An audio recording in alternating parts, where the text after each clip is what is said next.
Assalamualaikum warahmatullahi wabarakatuh. Pada kali ini kita akan membicarakan mengenai analisis penganggaran modal ya, yang mana biasa juga dikatakan itu adalah analisis usulan investasi bersama saya Eka Santi Agustina. Sebelum kita akan memasuki lebih dalam mengenai pembahasan kita hari ini, saya akan memberikan sedikit gambaran dulu mengenai bagaimana atau seperti apa analisis penganggaran modal ini. Jadi layak tidaknya suatu usulan investasi, kegiatan tersebut sering juga sebagai penganggaran modal ya, yang mana disebut dengan capital budgeting ya, yang mana kegiatan penganggaran modal ini mencakup dua langkah ya. Jadi yang pertama itu adalah bagaimana mengestimasi ya aliran kas yang dihasilkan dari investasi tersebut. Kemudian yang kedua itu nantinya berkenaan dengan bagaimana mengevaluasi aliran kas tersebut sehingga bisa diperoleh kesimpulan apakah usulan investasi tersebut layak dilakukan atau tidak. Pada hal ini, bagian pertama kita akan membicarakan mengenai penyusunan aliran kas ya dalam penganggaran modal. Setelah aliran kas tersusun, jadi bagian berikutnya nanti kita akan membicarakan berkenaan dengan mengevaluasi aliran kas tersebut. Jadi ada beberapa kriteria penilaian investasi, ya mengenai aliran kas. Yang pertama itu mengenai accounting rate of return. Kemudian yang kedua itu adalah payback period. Kemudian ada yang namanya internal rate of return. Kemudian yang ketiga, yang keempat ya, ini berkenaan dengan net present value. Kemudian yang terakhir probability index. Nah, bab ini nanti kita akan menunjukkan bahwa metode penilaian mengenai net present value itu merupakan metode yang terbaik ya dibandingkan dengan metode-metode lainnya. Metode penilaian net present value ini itu membutuhkan biaya modal ya sebagai discount rate, yang mana discount rate ini nanti diasumsikan sudah diketahui bahwa modal yang dipakai sebagai discount rate itu dalam penggunaan net present value nantinya.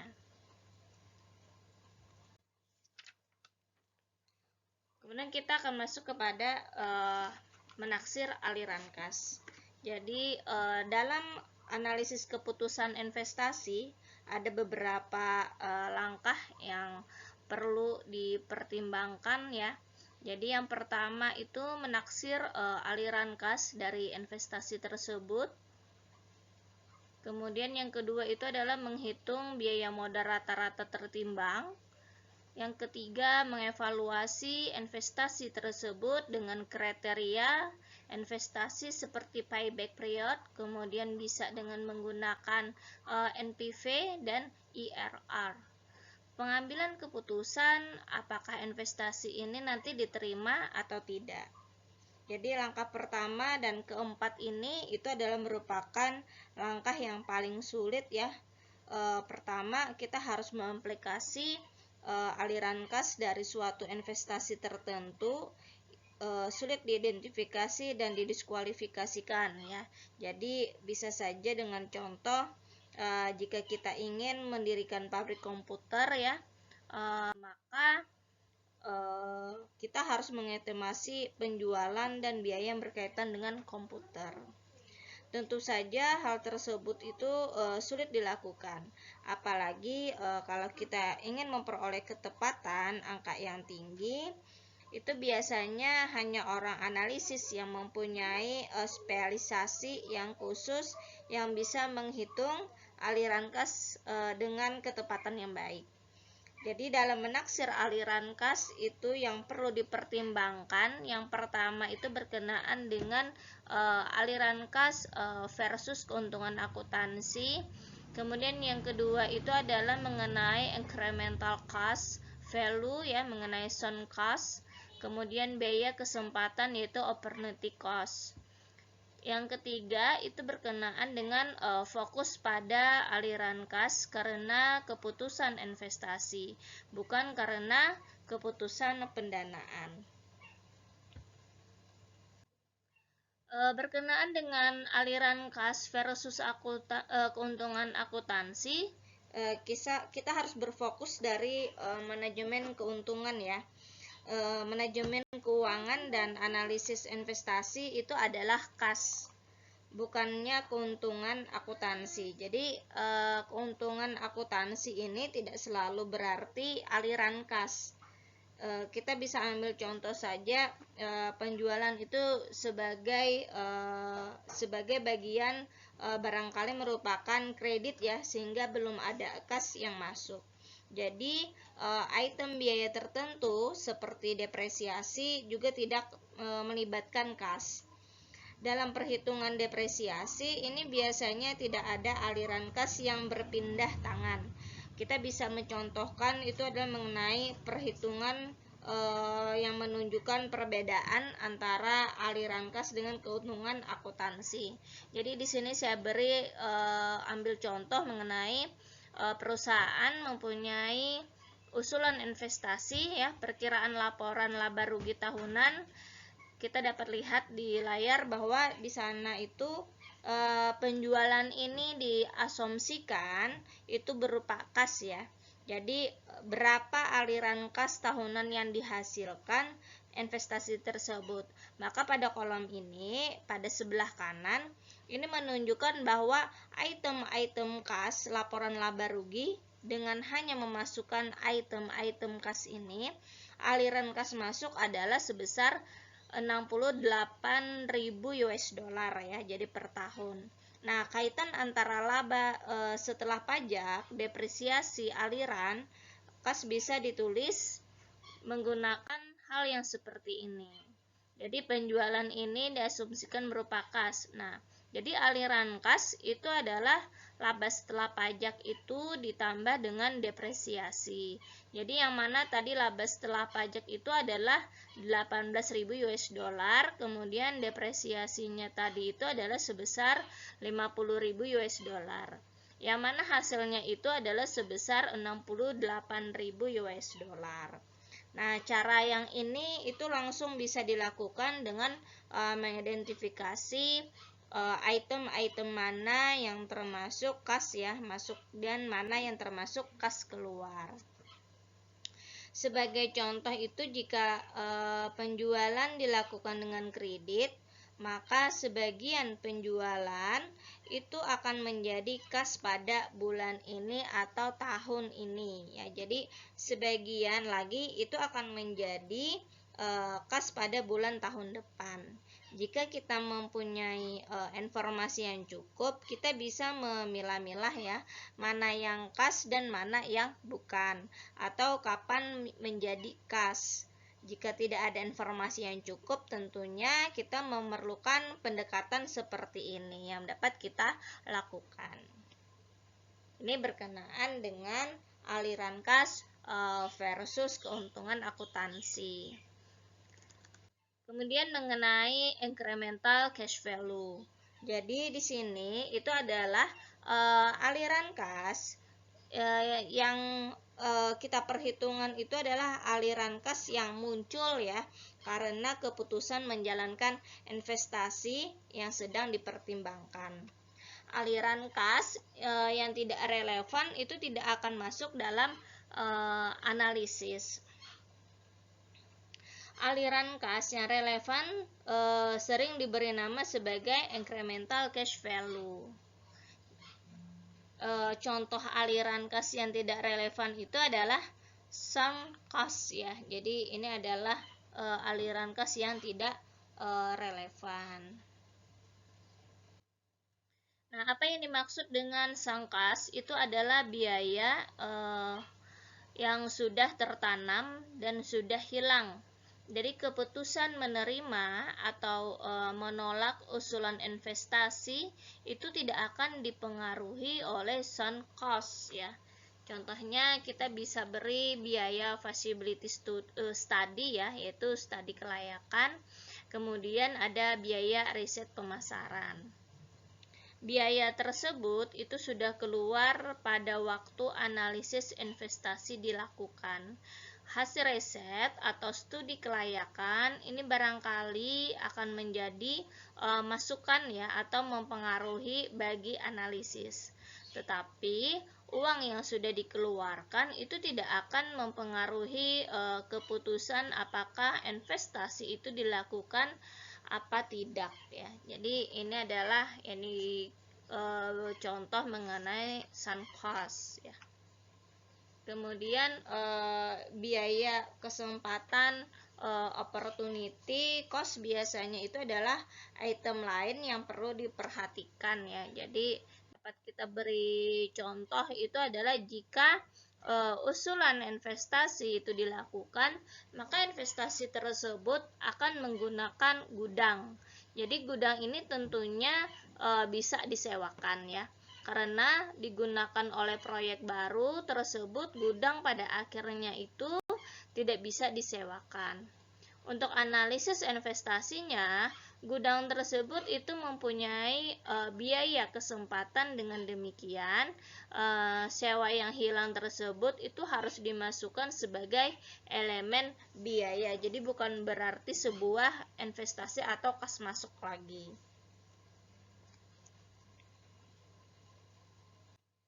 Kemudian kita berkenaan dengan fokus pada keputusan investasi. Pada analisis investasi, fokus ini adalah mengenai aliran kas ya yang dihasilkan melalui keputusan investasi.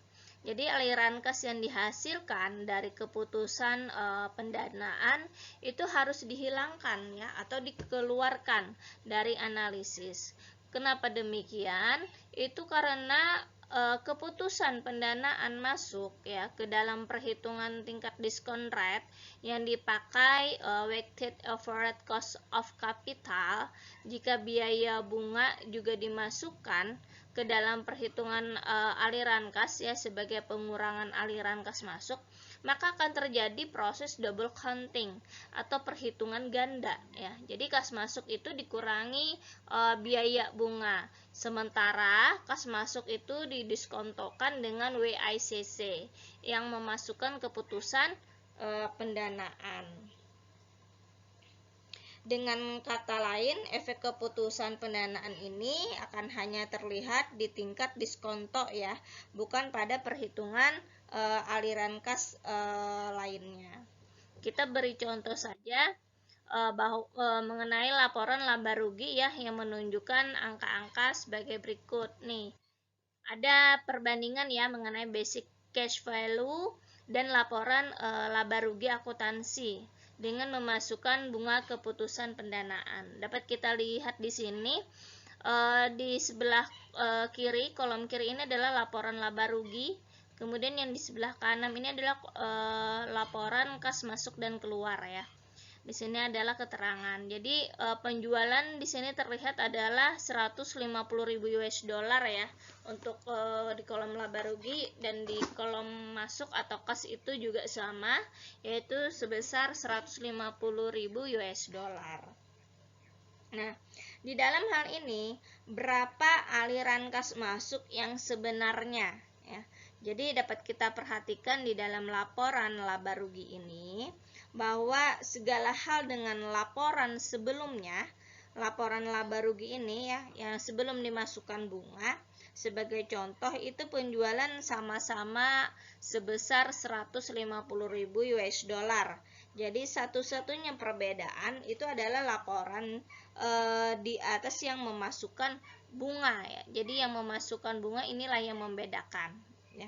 aliran kas yang diakibatkan oleh keputusan pendanaan harus dikeluarkan. Jadi tidak diikut sertakan. Kolom paling kanan ini itu adalah menunjukkan kas yang relevan. Perlakuan bunga itu membutuhkan perhatian tersendiri, ya, karena bunga bisa dipakai sebagai pengurangan pajak, karena penyesuaiannya itu harus menggunakan rumus bahwa 1 dikurang pajak dikali bunga, ya. Jadi ini ada perhitungan.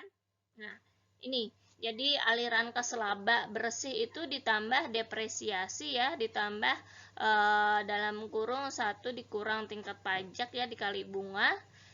Hasilnya maka 6.000 US dollar tadi ditambah dengan 50.000, ya. Jadi yang laba setelah pajak tadi kan ada sebesar 6.000 US dollar.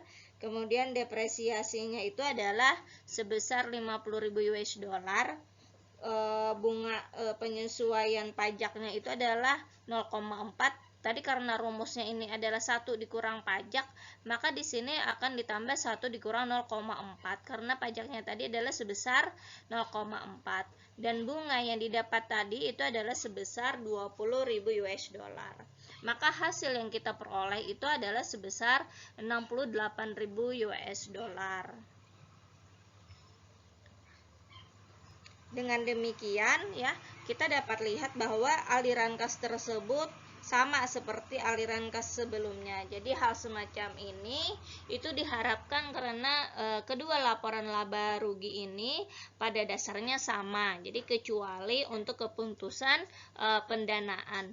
Jadi untuk keputusan pendanaan ini itu tidak dimasukkan di dalam perhitungan aliran kas dalam analisis investasi. Itu harus diperhatikan, ya, harus kita ingat. Kemudian mengenai jenis aliran kas, ya, berdasarkan dimensi waktu itu ada 3 jenis. Jadi yang pertama itu adalah aliran kas awal, kemudian yang kedua aliran kas operasional, dan yang ketiga itu aliran kas terminal, ya. Jadi yang pertama berkenaan dengan aliran kas awal, yang mana aliran kas awal ini terjadi, ya, pada awal kegiatan investasi. Biasanya itu diasumsikan terjadi pada tahun ke-0, ya. Maksudnya ini sebelum investasi itu dilakukan. Aliran kas tersebut itu biasanya merupakan aliran kas keluar, cash outflow, ya. Biasanya kas keluar tersebut juga dipakai untuk investasi pada aktiva tetap pabrik dan aktiva tetap lainnya, dan investasi pada modal kerja. Tanpa modal kerja, kegiatan investasi tidak akan jalan. Jadi investasi ini tentunya menyediakan pabriknya, ya, yang berupa aktiva tetap, sementara modal kerja itu merupakan piutang atau persediaan. Ini dibutuhkan agar pabrik bisa berjalan. Maka dari itu semua hal yang tanpa modal kerja, ya, kegiatan investasi itu tidak akan jalan. Jadi investasi itu menyediakan pabriknya. Perhitungan kebutuhan modal kerja ini bisa dijumpai nantinya pada materi kita setelahnya. Kita akan masuk mengenai yang kedua, yaitu aliran kas operasional, ya. Ini dikatakan bahwa jika aktiva tetap, misalkan itu adalah berupa pabrik, ya, yang sudah berdiri, maka investasi mulai menghasilkan aliran kas masuk, ya, dari atau misal penjual. Jadi aliran kas operasional ini biasanya merupakan aliran kas masuk yang diperoleh setelah perusahaan beroperasi. Biasanya yang dikeluarkan misalnya itu adalah biaya promosi dan biaya operasional lainnya. Jumlahnya itu akan lebih kecil dibandingkan dengan kas masuk, ya. Jadi investasi modal kerja bisa juga dilakukan pada tahun-tahun ini. Pada tahun-tahun tertentu ada kemungkinan perusahaan dapat melakukan perbaikan signifikan pada aktiva tetapnya. Jadi misal saja overhaul, ya, atau pergantian mesin. Ini berkenaan dengan aliran kas. Kemudian mengenai aliran kas terminal ya, yang terakhir. Ini adalah aliran kas terminal yang terjadi pada akhir proyek investasi ya. Biasanya ada dua item nih. Jadi yang pertama itu penjualan nilai residu aktiva tetap, dan yang kedua itu adalah modal kerja kembali. Pada kemungkinan ya, pada akhirnya proyek ini aktiva tetapnya akan masih mempunyai nilai pasar ya. Jadi sisa tersebut kemudian bisa dijual dan menghasilkan kas masuk pada akhir proyek ya. Jadi investasi modal kerja biasanya diasumsikan kembali pada akhir proyek pada tingkat 100%. Investasi modal kerja itu tidak didepresiasi setiap tahun. Jadi dalam situasi yang lebih ya realistis. Untuk investasi modal kerja mungkin tidak kembali 100% pada akhir proyek. Ini barangkali ada biasanya terjadinya kerusakan ya, atau penyusutan lainnya. Sehingga investasi modal kerja bisa kembali tidak penuh, sehingga bisa kembali ya. Jadi misalnya itu adalah kembalinya hanya sebesar 90% ya. Jadi misalkan itu kembalinya itu adalah hanya 90%, maka nanti investasi modal kerjanya bisa kita perhitungkan. Misal investasi aktiva tetap pada awal tahun itu, kita beri contoh saja, misalkan adalah 100 juta ya. Jadi misalkan itu adalah 100 juta. Bisa kita tulis di sini, itu adalah 100 juta ya. Oh, nggak bisa ini. 100 juta ya, anggap 100 juta. Maka nanti semuanya itu akan kita perhitungkan melalui depresiasi dilakukan dengan garis lurus, misalkan itu selama 5 tahun ya. Jadi pada akhirnya nanti tahun sisa aktiva tetap itu bisa dijual dengan harga 30 juta US dollar ya. Jadi investasi modal kerjanya nanti adalah sebesar 30 juta. Kalau nggak salah ini ada, ini ada ya. Nah, di sini ini maksudnya. Jadi dapat saya kasih contoh di sini bahwa misal itu investasi aktiva tetap pada awal tahun itu adalah 100 juta US dollar. Kemudian depresiasinya itu dilakukan dengan garis lurus selama 5 tahun. Pada akhirnya tahun sisa aktiva tetap bisa dijual dengan harga sebesar 30 juta US dollar. Investasi modal kerja itu adalah sebesar 30 juta US dollar dan terjadi pada awal tahun. Nah, pajaknya itu adalah sebesar 40%. Jadi berdasarkan informasi ini, maka aliran kas itu akan kita tulis seperti ini.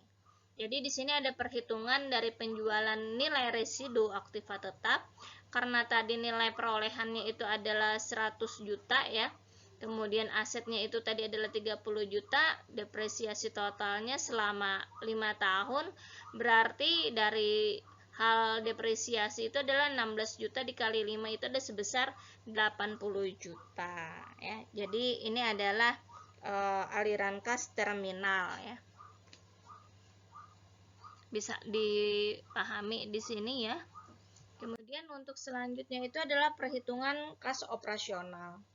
Untuk menjelaskan perhitungan aliran kas suatu usulan investasi, kita akan memberikan ilustrasi seperti yang terlihat di layar ya, bahwa suatu produk itu akan diluncurkan dengan jangka waktu itu adalah 5 tahun ya.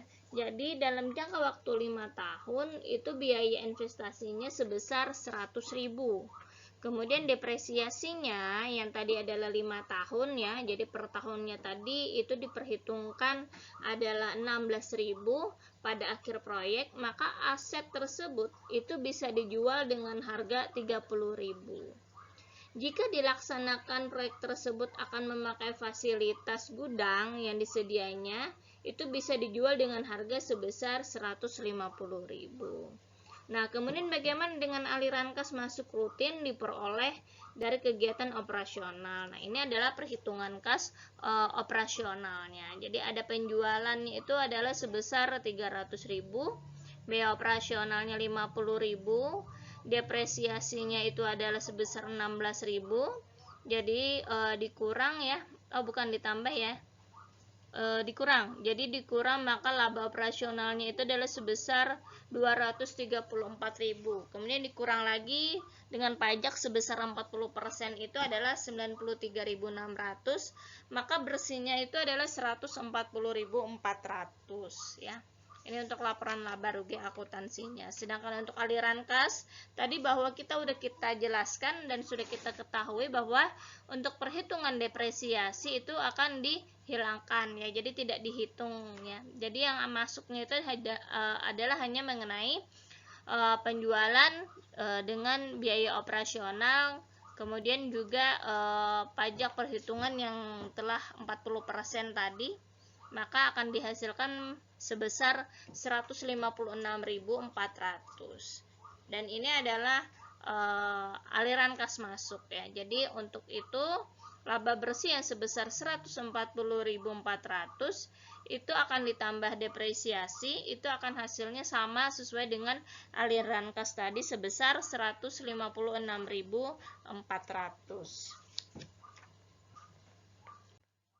Nah, ini adalah perhitungan aliran kas susulan investasi ya, yang mana investasi sebesar 100.000 berarti kasnya keluar ya pada tahun awal, yaitu kita bisa letakkan di tahun 0. Kita investasi karena sebesar 100.000. Kemudian depresiasi per tahun selama 5 tahun ya. Jadi selama 5 tahun itu adalah 16.000. Tadi kita perhitungkan bahwa sebesar 16.000. Kemudian tahun kelima nilai residunya itu adalah 100.000 dikurang 80.000 ya, sama dengan 20.000. Maka nanti diperkirakan aset berkas tersebut bisa dijual dengan harga 30.000 ya. Ini adalah perhitungan aliran kas usulan investasi. Oke, kemudian kita akan mengerjakan tugas ya teman-teman. Jadi ada 4 ya yang harus teman-teman selesaikan. Tugasnya nanti silakan teman-teman kirim via email ya, yang mana fisiknya nanti diserahkan ketika tatap muka berlangsung ya teman-teman. Oke, demikian perkuliahan kita hari ini. Saya ucapkan terima kasih. Semoga kita selalu hidup dalam keberkahan, selalu sehat dan tetap semangat. Wassalamualaikum warahmatullahi wabarakatuh.